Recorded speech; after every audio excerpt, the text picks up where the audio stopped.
আসসালামু আলাইকুম। গতকালকে ছিল ১লা জুন শনিবার। জাতীয় ভিটামিন এ প্লাস ক্যাম্পেইন সারা বাংলাদেশে একযোগে এই ক্যাম্পেইনটি অনুষ্ঠিত হয়েছে। এটা ছিল আমার জন্য সম্পূর্ণ নতুন একটা অভিজ্ঞতা। আমার ওয়ার্ডের ৮টা কেন্দ্রে আমি দায়িত্বপ্রাপ্ত ছিলাম। তো ভিটামিন এ ক্যাপসুল খাওয়ানোর জন্য কেন্দ্রগুলো সকাল ৮টা থেকে ৪টা পর্যন্ত আমরা খোলা রাখি।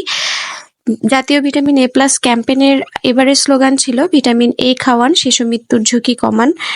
আর আমাদের এই ভিটামিন এ ক্যাপসুল খাওয়ানোর সর্বপ্রথম নির্দেশিকা হচ্ছে ৬ থেকে ১১ মাস বয়সী শিশুকে আমরা নীল রঙের ক্যাপসুল দিয়ে থাকি এবং ১২ থেকে ৫৯ মাস বয়সী শিশুদেরকে আমরা লাল রঙের ভিটামিন একটা এ ক্যাপসুল দিয়ে থাকি।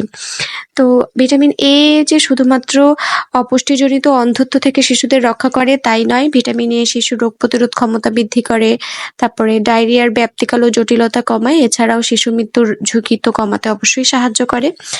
আর বাংলাদেশ ভিটামিন এ এর অভাবজনিত এই যে সমস্যা তা প্রতিরোধের জন্য স্বাস্থ্য ও পরিবার পরিকল্পনা মন্ত্রণালয়ের অধীনে জাতীয় পুষ্টি সেবা জনস্বাস্থ্য পুষ্টি প্রতিষ্ঠান বছরে ২ বার এই ক্যাম্পেইনটি অনুষ্ঠিত করে থাকে।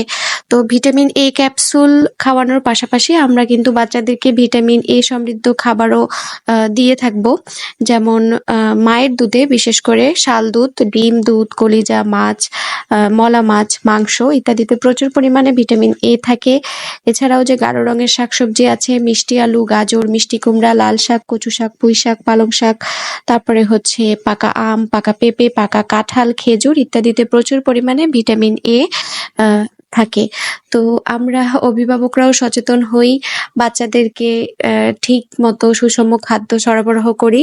প্রতিটি বাচ্চাই সুস্থ থাকুক, প্রতিটি মা, প্রতিটি সন্তানের প্রতি আমরা আরো বেশি যত্নশীল হই। তো আজকে এই পর্যন্তই। আল্লাহ হাফেজ।